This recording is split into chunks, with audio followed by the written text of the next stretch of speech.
Sveiki gyvi, mėlyjei mūsų žiūrovai, klausytojai ir malonioji auditorija. Su jumis Audrys Antanaitis ir mes pradedame 4 laidų ciklą Vilniaus radiofonas – 4 okupacijos. 4 okupacijos, 4 laidos numatytos ir jas iš dalies remia Vilniaus savivaldybė, už ką jai esame dėkingi. O šiandien pirmoji laida apie radiofono arba radio reikšmę, apie radio pradžią Lietuvoje, ko gero plačiaja prasme, kadangi kalbėsime ne vien apie Kauno radiofoną arba ne vien apie Vilniaus radiofoną, bet ir apie Kauno radiofoną, kadangi jie startavo daugiau ar mažiau vienu metu, Kauno radiofonas 26, Vilniaus 27 ir juos palyginti kaip propagandos, kaip informacijos, kaip kultūros, kaip įrankį, kuria siekiama paveikti žmonių protus ir sprendimus. Tuo aspektu tai yra, ko gero, naudinga ir reikalinga šiais laikais. Mūsų pirmosios laidos pašnekovai Lietuvių literatūros ir tautosakos instituto moderniosios literatūros skyriaus mokslo darbuotoja daktarė Birutė Avižienienė, laba diena. Labadiena. Bei kultūros viceministras, atsparumo propagandai specialistas daktaras Viktoras Denisenko. Laba diena. Sveiki. Na ir garbioji Birutė. Pradėkime nuo jūsų ir pradėkime nuo to, kas startavo anksčiau ir nepriklausomoje tuo metu Lietuvoje. Kauno radiofonas. Kauno radiofono turinys tuo aspektu, kad jisai, ko gero, tuo metu vienas iš pagrindinių informacijos priemonių, o man nuojauta sako, kad bene pagrindinis, kadangi, žinome, televizija galbūt tik tai Jungtinėse Amerikos valstijose tuo metu pradėjo gimti, laikraščiai brangus, ne visi dar moka skaityti. Radijas, žinoma, ne visi turi radio aparatus, bet labai sparčiai jų gausėjo Lietuvoje. Kaip buvo sudaroma programa ir ką galvojo nepriklausomos Lietuvos radio kūrėjai apie tai, kaip pasiekti žmonės informacinę prasme, kultūrinę prasme ir ateities perspektyvos prasme. Na tai, mielas Audry, aš dar netgi papildysiu jūs, kad dar mesgi turim ir Klaipėdos radiofoną tuo metu. Nuo 36 metų yra nusprendžiama Klaipėdos krašto lietuvius kažkaip sutelkti labiau, įgalinti, integruoti labiau į tą didžiąją Lietuvą. Ir štai 2 metus mes šalia Vilniaus radiofono, Kauno arba valstybinio radiofono, nes Kauno radiofonas gana greitai yra suvalstybinamas, nuo 29 metų jis jau yra valstybės radiofonas ir tas valstybės čia yra labai svarbus, prie to dar sugrįšiu. Nuo 36 turime ir Klaipėdos radiofoną, tiesa, veikusi gana trumpai, porą metų iki 38 ir didelė dalimi transliavusi valstybės radiofono programą.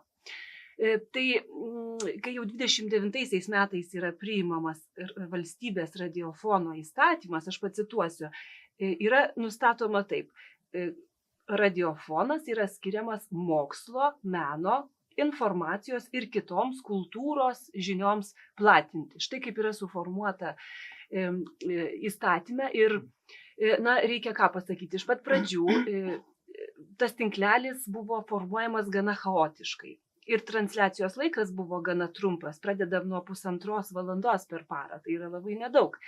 Ir jau baigiam 38-9 metais 8,5 valandos per parą yra transliuojama valstybės. Mūsų akim žiūrint nedaug. Bet tuo metu tai yra daug. Taip. Nes, Birutė, aš prisimenu laiką, kai ir Lietuvos radijas naktim neveikdavo. Na, va, matot, o dabar mes turim technologinių galimybių pasiklausyti laidą, kurią nori, atsisukti, išklausyti 3 kartus ir taip toliau. Taip. Tuo metu juk viskas yra tiesioginis eteris. Tai štai kaip mes dabar sėdim ir kalbam į mikrofonus, taip ir jie sėdi ir iškart yra transliuojama. Koks stresas žmonėms neįpratusiems. Taip, ir kokia didelė technologijos pažanga. Štai todėl radiofonas, va šita medija, jinai yra pati pažangiausia tuo metu, pati labiausiai kaitinanti visų klausytojų vaizduotę ir žinoma labai trokštamas, norimas kanalas formuoti klausytojų pasaulėžiūrą, ideologinę poziciją, platinti iš tiesų visas šitas mano išvardintas žinias, bet labai kryptingai. Bet tai kai jūs įvardinot mokslas, menas, kultūra. Nėra informacijos apie pasaulį, apie Lietuvos įvykius. Ar to nebuvo, ar tai buvo antrinis dalykas? Informacija yra minima, beje, tam sakinuke. Ir žinoma, kad buvo. Taip, tai buvo informacijos, ta prasme, kaip mes dabar suprantame žinias, žinoma, kad tai buvo tuo metu irgi platinama, tačiau vis dėlto valstybės radiofonas labai buvo angažuotas kultūros programai ir labai dažnai jinai sudarydavo 50% visos apskritai transliuojamos turinio medžiagos. Įsivaizduojate, 36 metai, 50% vien muzika. Neturėtų tai mūsų stebinti, ko gero, kadangi tai yra garso perdavimo medija, ar ne? O garsas pirmiausia mūsų ir yra siejamas su muzika. Tačiau, žinoma, kad ir kokias mes bepaimtume kryptis kultūros, jos buvo labai, taip nuosekliai atstovaujamos. Ar tai būtų muzika, ar tai būtų literatūra, ar tai būtų teatras, kuris šiek tiek vėliau, bet vis dėlto išsiplėtojo. Irgi tarpukariu buvo padėti labai jau rimti pagrindai radijo teatrui, kuris ko gero labiausiai išviešėjo mūsų radijo kultūroje, sovietmečių, sakyčiau, kai radijas išsiplėtė. Irgi dėl ideologinių priežasčių atėjus Sovietų sąjungai, okupantams, pirmiausia, ką daro visi laisvės užgrobikai, jie užima visas informacijos kanalus ir priemonės ir su radiju nutiko taip pat. O koks kultūros turinys buvo Kauno radiofone? Taip. Kultūra buvo vis dėlto, tas turinys, jis buvo derinamas su tam tikra teminė atranka. Jeigu yra, sakykime, vėlinės, ar ne, tai skaitome kažkokį kūrinį, kuris yra susijęs su... Arba Selmos Lagerliof, aš atsimenu, esu radusi kažkokį apsakymą. Mickevičius irgi puikiai tinka. Beje, buvo, man atrodo, ir skaitytas. Suprantat, tas transliuojamas turinys, jisai turėjo sukonkretinti mūsų jaunoj valstybei, leisti patirti švenčių turinį, supažindinti su mūsų pagrindiniais istorijos herojais. Čia yra labai svarbus 1930 metai, kai yra minima Vytauto mirties 500 metų data ir radijas tiesiog, negaliu pasakyti užkemšamas, bet nuolat lieka toks dėmesys, tai Vytauto vaizdavimas literatūros kūriniuose, tai yra vaidinimai skirti Vytautui didžiajam ir taip toliau ir taip toliau. Kita, pavyzdžiui, tema nuosekliai plėtojama kultūroje yra Vilniaus netekimo tas faktas. Mes prie to grįšime. Taip. Ir prie Petro Babicko grįšime, tai yra prieisime. Bet dėl literatūros 26-30 metai dar tie nepriklausomybėje išaugę Lietuvos rašytojai, jie dar jauni, nepopuliarūs, gal netaip žinomi. Kokia literatūra tuomet buvo skaitoma ar populiarinama? Senstelėjęs mūsų dievinamasis, nuostabusis Maironis galbūt, kurį kai kas siuntė jau ten pailsėti ar pamiegoti, ar dar Valančius? Taip, tai labai geras klausimas. Buvo labai daug visko, bet vis dėlto reikėtų pasakyti, radijas yra nauja medija. Ir pirmiausia, juo susidomi jauniausioji karta. Ir jau 26 metais, gruodžio mėnesį, keturvėjininkai surengė pirmąjį tokį radio poezo koncertą, kaip jie įvardina. Jau 26? Jau 26. Kazys Binkis jau ten. Taip, Kazys Binkis ir jo kolegos, visas tas paldienikų, sakykime, būrys aplinkui. Ir šitas radio poezo koncertas, jisai, išsivysto, išsirutulioja į tokias literatūrinės laidas. Rengiamas kokius 2 kartus per savaitę. Ir įdomu, kas yra, kad, vis dėlto preferencija čia yra tiems jauniems rašytojams, kurie tik išleidžia kokią knygą arba naują literatūros kūrinį aptaria. Tai sakykime, šitose literatūrinėse laidose aiškiai persvara yra naujajai kartai. Nepamirškime ir to, kad labai daug rašytojų, jaunosios kartos rašytojų, nekalbu jau čia apie Maironį, kuris savo nelaimiai teko jam labai ilgai dar gyventi ir patirti tą naują Naujos kartos modernistinę, nihilizmą savotišką. Ne. na, besikeičiančią, nežinau, literatūros sampratą, Taip. kurią jie išliko jam svetima ir taip toliau, mūzos pavojų jie rašo jis ir taip toliau, bet ta karta į radio programą yra įtraukiama per literatūrinės paskaitas, per literatūrinius skaitimus arba deklamacijas, kurios irgi yra, na, tokia nuolatinė to tinklelio dalis, nuolat grįžta. Jūsų minėtas Valančius, beje, irgi yra vienas iš tų literatūros vardų, kurie nuolat yra minimi. Jis dar buvo aktyvioj literatūros apyvartoj, turint omeny, kad ne tiek jau daug tų literatūros vardų tuo metu turėjo. Vienas dalykas taip, ir kitas dalykas labai svarbus tie vardai, kurie padėjo Lietuvai iškovoti nepriklausomybę. Tai yra Kudirka Vincas, tai yra Vaižgantas, kuris yra visos lietuvių tautos Tuo numylėtinis metu ir jis dar gyvas. sąžinė, ir jis tuo metu gyvas ir pats skaito, beje, radijoje dalyvauja. Maironis, Valančius yra minimas labai dažnai jo blaivybės sąjūdžio kontekste, vis dėlto buvo radijas skiriamas ir įvairioms organizacijoms ir štai blaivybės organizacija Valančių nuolat prisimena, bet pirmiausia kaip blaivybės propaguotojai. O Daukantas? Taip pat irgi. Taip. Ar yra kas nors išlikę įrašų iš to laikotarpio? Deja, ne. Bet žinot, kas išlieka, kaip lotyniška patarlė sako, išlieka tai, kas užrašyta. Tai dabar radiofonų visų archyvai yra nevienodai išlikę. Klaipėdos praktiškai, man atrodo, nieko nėra, bet valstybės radiofono yra neblogai išlikęs tas archyvas. Jis yra saugomas centrinėme Lietuvos valstybės archyve. Kas yra labai įdomu, kad ten yra ne tik paskaitų juodraščių, transliavimo žurnalas, kur yra rodoma, kaip sukasi žmonės, netvyko skaityti paskaitos, leidžiau muziką iš plokštelių ir taip toliau. Reikėjo žmonėms. Ir tada buvo tokie. Ir visuomet visko buvo. Bet yra išlikusių labai daug skaitytojų laiškų. Ir tada galima rekonstruoti tą radio klausytoją, ko jisai tikisi, kaip jisai girdi tą programą. Ir ar ta programa kultūrinė, ar jinai pasiekia savo tikslą. Na, o dabar prie Vilniaus temos ir Vilniaus vadavimo idėjos. Petras Babickas, jisai viena vertus sako, aš čia dabar turbūt tiksliai nepacituosiu, bet radio tai yra nepaprastai svarbus dalykas. Radio dar tada buvo sakoma, ne radijas, radio yra nepaprastai svarbus dalykas žmonių protams, maždaug taip. O antras dalykas, jis tikrai kėlė Vilniaus vadavimo idėjas, kaip jos atsispindėjo. Na, Babickui, jeigu skirtumėm kelis sakinius, tai reikia pasakyti, kad jisai be visų kitų savo nuopelnų ir meninės fotografijos pradininkas, ir rašytojas, ir kultūrininkas, jisai buvo vienas pirmųjų diktorių radio ir tikrai buvo, klausytojams pažįstamas, sakykime, įtakinga figūra, ar ne? Nuolat jisai vedė tokią laidą Radio paštas, kur įsivaizduojat, radijas nuolat prašydavo reaguoti ir klausti ir tada atsakinėdavo į tuos laiškus, kuriuos siūldavo. Štai taip mes turime tą archyvą didelį ir sukauptą.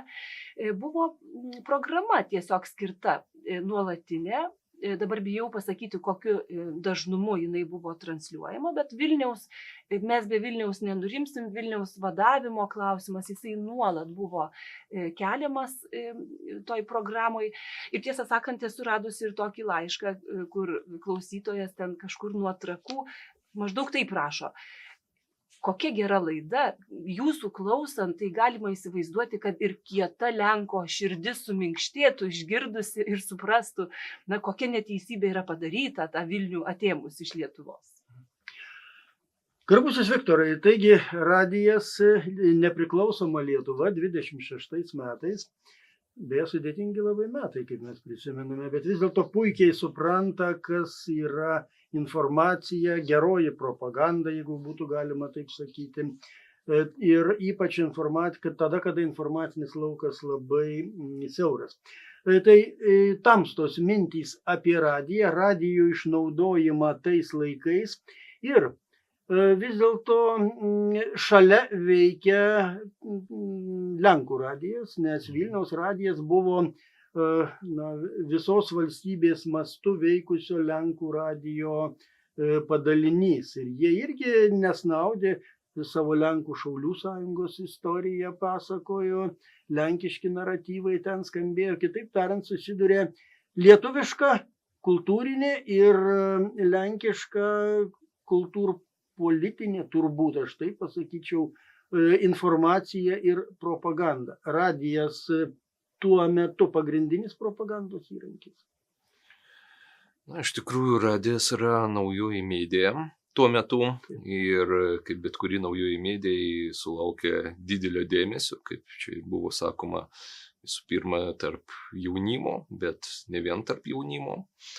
Ar tai pagrindinė propagandos priemonė tuo metu galbūt vienareikšmiškai yra sudėtingai tai atsakyti, nes vis vien egzistuoja spaudos sistema, kaip tokia, laikraščiai, žurnalai, daug kam tuo metu faktiškai visiems žinoma sistema, bet radijas turi keletą tokių pranašumų.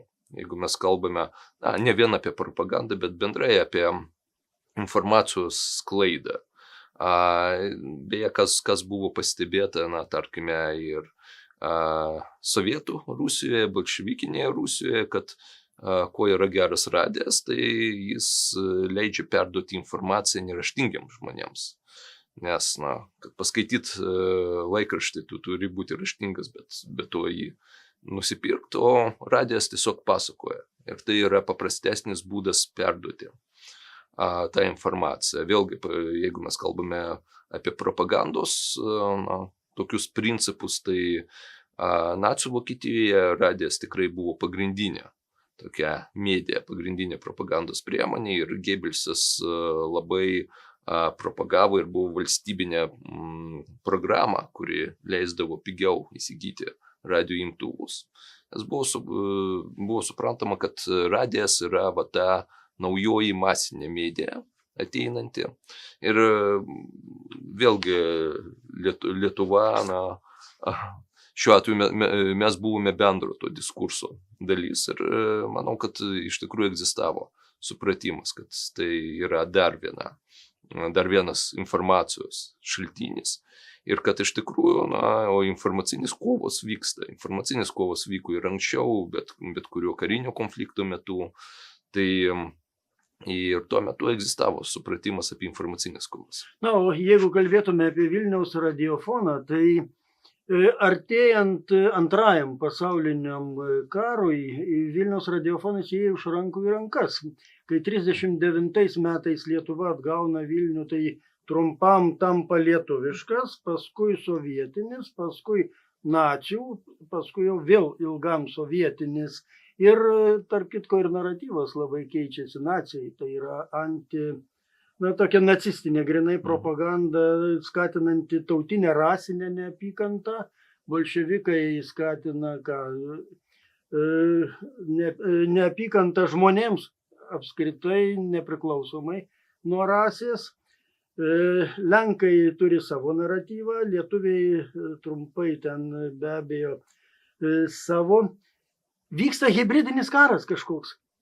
Ir žiūrėkit, kai jūs sakote apie Gebelsą, tai taip, jūs labai teisus, ten Vokietija turėjo milžinišką programą, labai pigių radijo aparatų ir ten jais buvo galima klausyti beje tik tai vokišką bangą, nieko daugiau.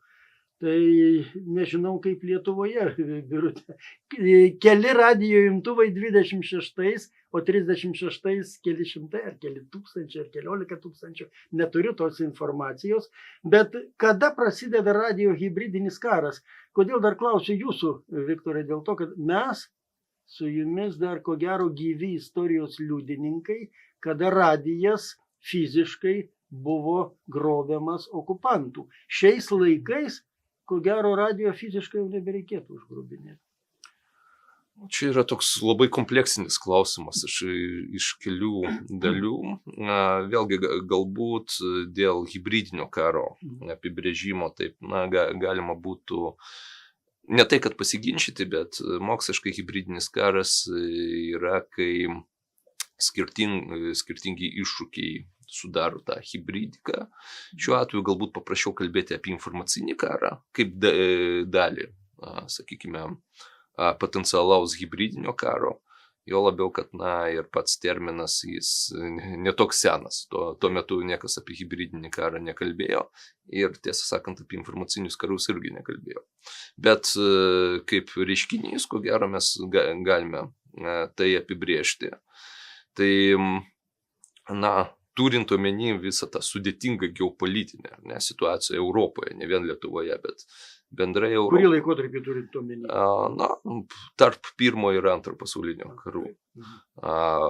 Faktiškai tas laikotarpis, apie kurį mes kalbam, turint omeny tą laikotarpį, tai ko gero galim sakyti, kad radijas kaip toks jis vėlgi faktiškai iš karto tapo tokiu įrankiu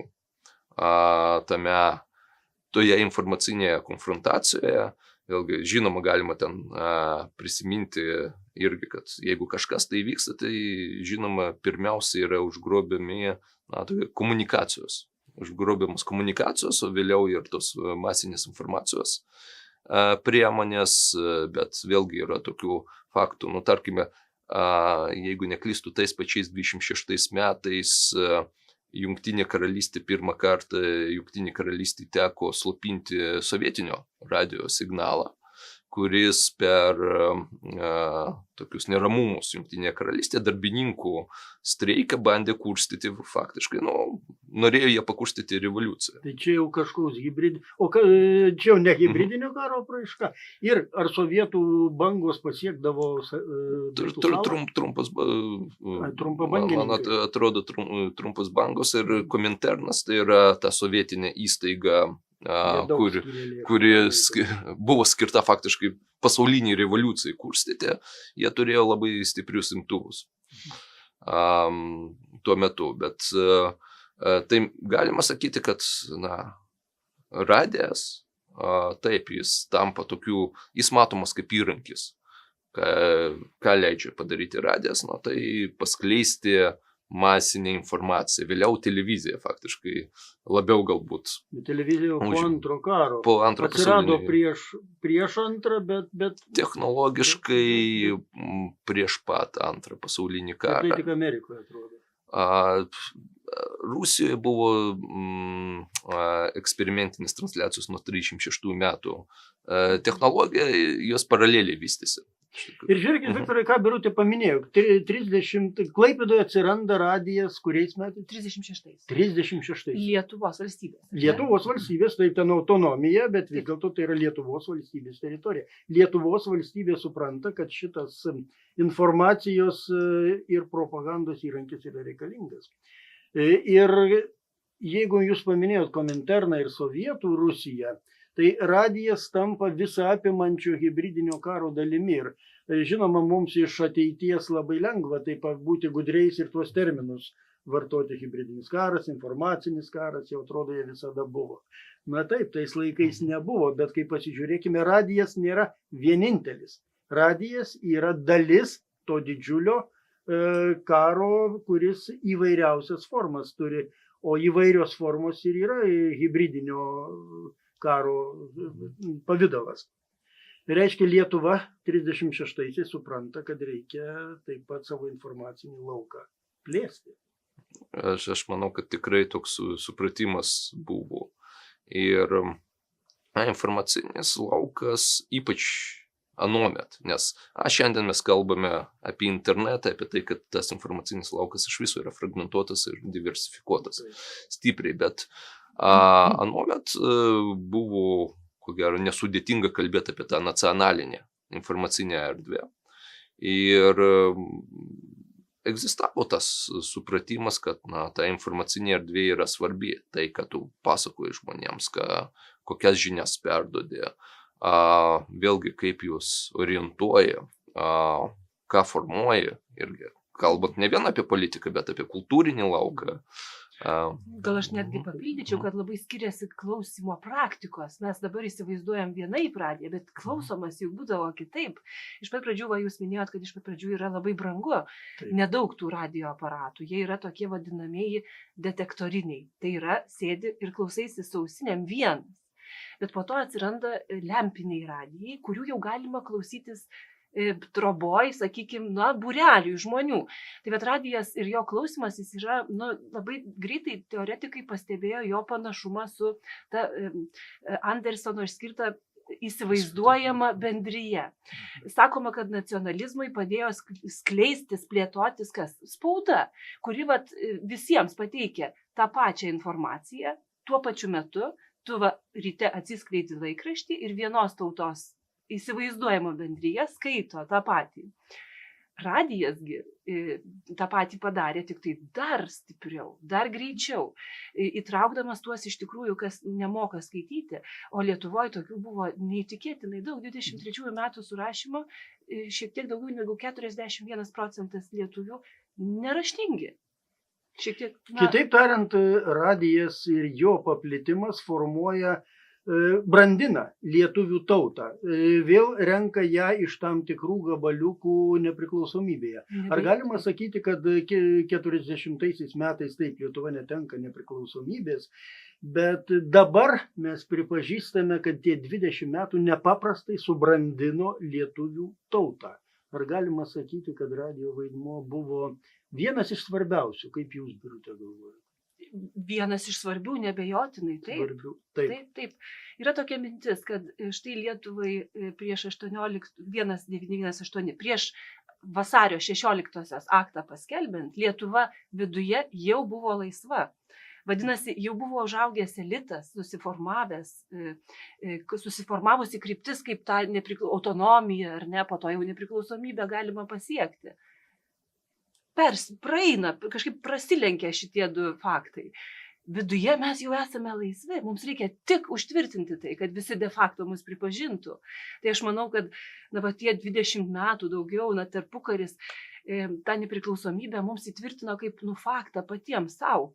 Mes esame savo krašto šeimininkai, mes turime, kad ir su pagrobtu Vilnium sulaikinąją sostinę, bet vis dėlto valstybę, kuri bando išlikti neutrali.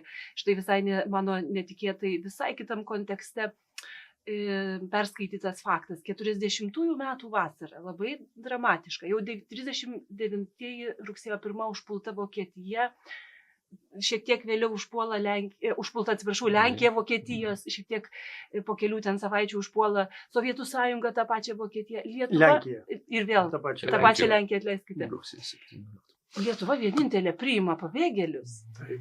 Vienintelė iš savo regiono, jie plūsta žydai, jie plūsta į Lenkų pabėgėliai, kurie čia gauna paramą, jie gauna čia ir maistą, ir apsirengti. Suprantat, Lietuva yra, kažkokio tokio vidinio orumo, man atrodo, subrandinto jau per tuos iš tikrųjų labai trumpą laikotarpį. Jau mes pragyvenom, ilgiau gyvename laisvi negu tuo metu. Jūs labai gražiai pasakėte, jau buvo laisva.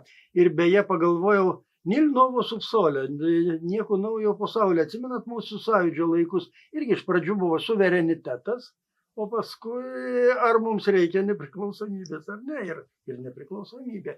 Beveik veidrodinis toksai dalykas išeina. Ir Viktorai, dabar kitas reikalas, vėl grįžtame prie šios dienos. Jeigu iškiltų pavojus, ar priešas bandytų imti pastatus? Nes jūs minėjote, taip, tiksliau ne jūs minėjote, kad reikia imti tam tikras konstrukcijas, o ten atrodo, ką ten Leninas minėjo, ten paštas, telegrafas, dar kažkas, radijo dar nebuvo tuo metu. Bet ar šiandien imtų pastatus, ar imtų radiją, ar vis dėlto viskas jau yra virtualioje erdvėje? Ne viskas yra virtualioje erdvėje ir šiaip krizinėse situacijose, nebūtinai karo metu. Kaip bebūtų, galbūt ne tai, kad paradoksalu, bet iš tikrųjų radijas, beje, būtent radijas vis dar yra ta pakankamai patikima informavimo priemonė. Nes, įsivaizduokim, dingsta elektra, televizijos neįjungsi, spauda nėra operatyvi, o radio imtuvus mes turime mašinuose, vėlgi labai pigi technologija iš tikrųjų, koks nors radio imtuvas su baterijomis jis nekainuoja daug. Ir iš tikrųjų 10 eurų, man atrodo, galima įsigyti. Galima, tikrai galima, ir radijas vėlgi jis išlieka universalia medija. Taip. Savotiškai. Tai labai daug kas yra virtualioje erdvėje. Žinoma, ir tada galima kalbėti apie įvairius scenarius, ar ten blokuoti, nutraukti, ką gali bandyti, bet aš sakyčiau ir tokio fizinio poveikio klausimas, jeigu iš kažkur tai vyksta transliacija, tai jis vis dar yra aktualus. Na taip, Lietuva, kiek aš žinau, čia paslapties neišduosiu, yra paruošusi keletą vietų, iš kur galėtų vykti transliacija, bet tai reiškia, Viktorai, kad mes turėtume nepereiti totaliai prie radio transliacijų tik internetu, bet vis dėlto FM bangas palikti. Aš sakyčiau taip. Ir šiaip Ukrainos pavyzdys, iš ko mes galime mokytis, vėlgi rodo, kad ir radijas, ir spauda, netgi galimybė atspausdinti kažką tai fiziniu pavydalu ir išdalinti žmonėms krizinės situacijos arba karo metu yra labai svarbus. Naujos technologijos, jos yra žavingos, jos yra labai patogios, jos yra labai patrauklios, tačiau jos jautrios ir pažeidžiamos. Jos yra jautrios. Ir irgi yra kita problema, mūsų prisirišimas prie tų naujųjų technologijų. Šiandien viskas yra internete, bet jeigu internetas nustotų veikti. Ir viskas. Taip. Ir viskas. Iš tikrųjų, tai šitą dalyką labai gerai suprato mūsų tolimesni kaimynai estai, kurie yra pasiruošę valandai X ir paruošę medijų lauką valandai X. Lietuva šiuo atžvilgiu labai smarkiai atsilieka, nes iš tikrųjų neturime nei atsarginių spaustuvių, nei žinome, kur popierius sukrautas, nei kur žurnalistai rinktųsi. Ir kai jūs minėjote, kad jeigu ukrainiečiai dalina popierinius laikraščius, tai jiems reikėjo bent pusės metų, kol jie susizgrybo, kur ką turi daryti, nes jie taip pat nebuvo pasiruošę 22 metais. Jeigu šiandien kas, mes nesam pasiruošę. Man dėl to labai liūdna, bet išnaudoju mūsų eterį pasakyti, kad tai yra didžiulė problema ir apie tai turėtume ne tik tai kalbėti, galvoti, bet ir kažką daryti. O Birute, ar buvo kaip nors reguliuojama dar valstybiniu mastu? Jūs minėjote įstatymą, bet o jeigu kas nors ateina ir pasako, prezidentas Smetona yra blogietis? Aš šypsausi, nes žinoma, mūsų, tai žinoma, gruodžio 17-osios perversmas, ar ne, ateina Antanas Smetona, tautininkų, tai yra režimas, tai yra nedemokratiniais pagrindais valdoma valstybė, veikia cenzūra. O kaipgi kitaip? Taip, teisingai. Veikia cenzūra ne tik spaudos, bet ir radijo. O radijo transliacijos tiesioginės, kaip jūs sakėte. Vadinasi, reikia išankstinę cenzūrą taikyti. Vadinasi, samprotojam toliau, kiekvieną tekstą, kuris bus skaitomas, paskaitą, turi perskaityti cenzorius. Tai dabar yra labai daug išlikusių susirašinėjimų su valstybės radiofono direktoriaus, su tomis įstaigomis, kurios buvo atsakingos ar ne už cenzūrą. Galbūt nereikia visom laidom, galbūt užtektų tik tai politiniai jautresniai informacijai tas cenzūrą taikyti. Bet toksai paveikslas susidaro, spalvingas. Nėra taip, kad ten viskas labai griežtai buvo reguliuojama, bet štai visiems gerai turbūt žinomas tarpukario figūra Pupų dėdė, Petras Biržys. Taip. Jisai yra teigė savo prisiminimuose, kad dėl savo tų radijo laidų, o jos buvo labai mėgstamos, Petras Biržys praktiškai kiekvieną sekmadienį jau nuo 40-mečio turėjo tokią radijo pramogų laidą. Pupų dėdės pastogiai, kur grodavo harmonika, jisai buvo labai artistiškas pats, pasakodavo istorijas juokingas, ten jam talkindavo įvairūs jo giminaičiai ir tetulė Marcelė ir Antaniukas ir kas tik nori. Tai štai jis prisiminimuose sako, kad jisai gal 11 kartų buvo sėdėjęs, patupdytas į cypę, vien dėl to, kad leido savo papokštauti. Nieko savo, tai Na, štai, 15 pavyzdžiui, parų. aš dabar galiu pasakyti, taip, nežinau, ar tiksliai man pavyks pacituoti, bet jisai sako taip, einu ir žiūriu Tūbelis, o jisai buvo aukšto rango ministras Jis buvo pirmininkas, ministras pirmininkas. taip. pasistatęs naują namą. Tai sako, aš sekmadienį ir užtraukiu su harmonika. Tūbeliukai, kurgi gražus tavo nameliukai, iš kur litų tu gavai maždaug, gal su kuo ten pritupėjai. Na, žodžiu, ir sako man iš karto tada kaliuzė. Na, kitaip sakant, jisai mėgo, būdamas artistiškos prigimties, na, improvizuoti ir Jis per radiją savo. ir jis per radiją paleidžia tokią, žinot, dzinguliuką. Ir kur tu jį sustabdysi? Niekaip, nebent tik Niekaip. kažkaip. Bet jisai, priminsiu, paleido ir tą sparnuotą frazę, Vilnius mūsų, o mes rusų. Pupų dėdė, iki šiol mes jį atsimenam, Petras Biržys. Žodžiu, cenzūra buvo, bet jinai nebuvo tokia, na, sakykime, visą apimanti, kuri kiekvieną žodį tavo išsprūstant iš lūpų saugodavo, nes nebuvo galimybių, vis dėlto tai buvo tiesioginis eteris. Ir kai jau atsistoji prie to mikrofono, ar ne? Lietuva nebuvo laukinė valstybė, taip, tai demokratijos stygo buvo, na, kaip jinai vadinasi, nežinau, Viktorė, apšviestoji diktatūra ar tokia kultūringa diktatūra, na, ji nebuvo vis dėlto tokia grinai fašistinė. Ji neskatino neapykantos. Ji nebuvo fašistinė, tai buvo autoritarinis režimas ir tai savotiškai buvo tokia tendencija Europoje tuo metu prieš antrą pasaulinį karą Europoje liko labai mažai demokratinių valstybių. Taip. Tai dabar pabandykime tų laikų patirtį perkelti į šiandieną. Mes vėl svarstome, kaip žiniasklaida dabar jau visa, ten net neišskiriam radio, turėtų būti reguliuojama, kokiais įstatymais, kiek leisti, kiek neleisti. Ar internetas yra jau žiniasklaida, ar Facebookas yra žiniasklaida. Na, kas ką nori, tas tą šneka, tiesą sakant, teiskitės patys. Na, dabar yra toks chaosas. Ir vis dėlto ir radijas yra to chaoso dalis, nors beje, ko gero, kultūringiausia. Kultūringiausia, nes pats radijas turbūt kaip žanras skatina tam tikrą kultūrą. Va, tai kiek valstybė turėtų reguliuoti ir kiek, jeigu kalbėtume apie, tarkime, Vilniaus radiofoną, sakysime, jeigu būtų toks Vilniaus radijas, kas jame turėtų būti ruošiantis ateičiai. Man labai vis dėlto patinka tai, ką pasakojo Birutė, kad tada valstybė per daug neprimesdama vis dėlto ruošiasi ateičiai. Literatūra, teatras, menas, tautos brandinimas susėdus prie radio. Dabar radio tai mes klausome daugiau tikrai automobiliuose. Nesu matęs, kas atsisėstų prie radio ir klausytų. Specialiai, nesu tokio matęs, bet mašinoje beveik visi klauso. Žodžiu, tai kokia turėtų būti ta politika?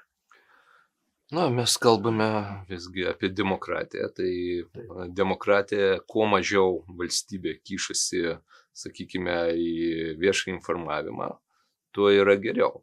Bet vėlgi žodžių laisvė, kaip aš sakau, tai nėra žodžių anarchija. Tai būtų klaidinga suprast, kad jeigu yra žodžių laisvė, tai viskas yra leistina ir viskas yra leidžiama. Tai taip nėra, ten labai aiškus kažkokie tai dalykai, kurstimas, nesantaikos kurstimas, jie Lietuvoje yra nelegalūs, kaip ir kitose demokratinėse valstybėse. Tai šiaip, kai mes kalbame apie žiniasklaidą, tai demokratijose pabrėžima ta savireguliacija, kai suprantama, kad turi būti tam tikros taisyklės. Negali žiniasklaida egzistuoti be taisyklių iš viso, bet tas taisyklės kaip ir nustato patys to informacinio lauko žaidėjai. Kiek valstybė turėtų dalyvauti tame, tai Lietuvoje mes turime visuomeninį transliuotoją, kurio kaip ir vėlgi pareiga yra tas pats kultūros puoselėjimas, bet ne vien tai, vėlgi kritinėje situacijoje. Jeigu mes gauname kažkokį tai pranešimą, dėja tenka jau kalbėti kaip apie aktualijas, ar ne, oro pavojaus. Tai, tarkime, tai buvo ta situacija, kai aš mačiau, kai žmonės iš tikrųjų specialiai įsijungdavo radio imtuvus ir klausėsi, ir tai buvo teisingas elgesys. Nes, kas turi pranešti, kas gali informuoti. Tai šiuo požiūriu aš sakyčiau taip, labai pritarčiau tai minčiai, kad iš tikrųjų valstybės lygmenių reikia galvoti pirmiausia galbūt apie tas potencialias krizinės situacijas, ar kaip įgalinti žiniasklaidą, skaitant radiją, kaip tokią iš tikrųjų universalią priemonę veikti būtent krizinėje situacijoje, kad žmonės neliktų be informacijos, kad žmonės neliktų pasimetę, dezorientuoti. Tuo tarpu apie kažkokį tai, nežinau, didesnį intervenciją į žiniasklaidos turinį, aš žiūrėčiau labai skeptiškai. Ir aš žiūrėčiau labai skeptiškai, čia mūsų nuomonės visiškai sutampa, tik aš išskirčiau dvi dalis. Viena dalis tai ta, ką mes kartu sakome, kad neartėjant, tai kitą žodį reikėtų, kad jeigu ištiktų valanda X, mes turėtume būti pasiruošę, o kaip sakiau, to pasiruošimo šiandien nėra ir norėtųsi valstybės tam tikros lyderystės čionai, nes pati žiniasklaida, kuri yra gana įvairi, jai nėra lengva susiorganizuoti.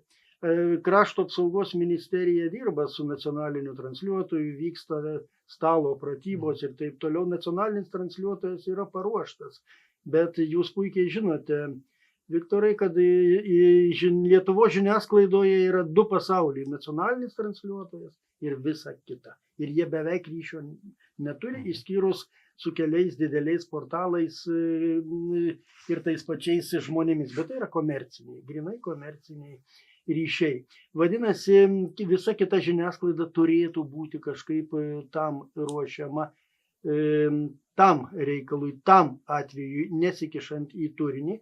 Ir antras dalykas, nacionaliniam transliuotojui 80 milijonų, visai kitai žiniasklaidai 6 milijonai. Ar tai normalu? Ne, žinoma, tai yra toks gan aiškiai matomas disbalansas. Tai, ką jūs minėjote iš tikrųjų apie Estiją, kad Estija mus aplenkė, tai yra tiesa. Kita vertus, dabar mes iš tikrųjų žiūrime į Estijos pavyzdį ir tam tikri žingsniai yra daromi. Vėlgi, kol yra tokia paruošiamoji stadija, aš nenorėčiau labai išsiplėsti ir vėlgi mes kalbame apie gan jautrį informaciją, bet aš reziumuočiau čia taip mes pavėlavom lyginant su estais. Ir tikra tiesa, kad ir patys ukrainiečiai, jie patys mokėsi. Ir iš ko mes dabar mokomės, tai visų pirma yra pačių ukrainiečių išmoktos pamokos, kuriuose dabar gali mums perduoti, bet iš tikrųjų galvojama apie tai, jeigu. Vėlgi, aš irgi norėčiau pabrėžti, kad galvokime, jeigu niekas nėra ko gero apspręsta iki galo, bet akivaizdu, kad mūsų geografija yra tokia, kokia yra. Mes nepakeisim, neperkelsim į Madagaskarą Lietuvos, tai reiškia, mes turime ruoštis čia ir dabar. Šiaip tai aš manau, kad Birutė puikiai žino Pakšto idėjas, kad jisai norėjo į Madagaskarą ir į Angolą perkelt, bet tiek to, tikrai neperkelsim, gyvenam Dievo palaimintoj šaly, reikia pripažinti.